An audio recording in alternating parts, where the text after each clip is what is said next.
Ну вот, сегодня уже 4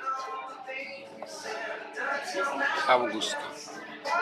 4 августа сегодня.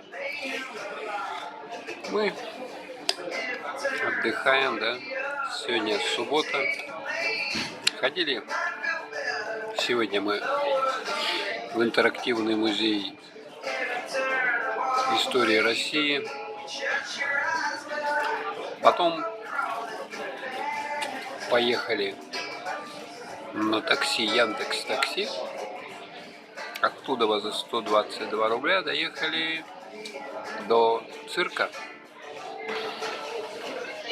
Посмотрели в цирке представление на звездную тему.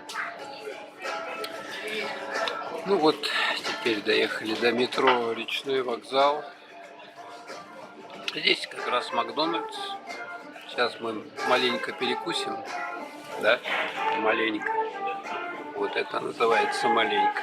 Миксбокс. Может, подержи? Пожалуйста. Первый раз такую штуку берем. То есть здесь у нас пам, наггинсы и курица с соусом. Кофе, бургер. Чикен. Короче, опять куриная тема у нас, как в КФС. Могли бы и в КФС идти. Ну ладно, сейчас мы покушаем, потом погуляем по набережной еще, да? Сегодня погода хорошая, нормально тепло, солнечно было. И сейчас тоже теплый вечерок.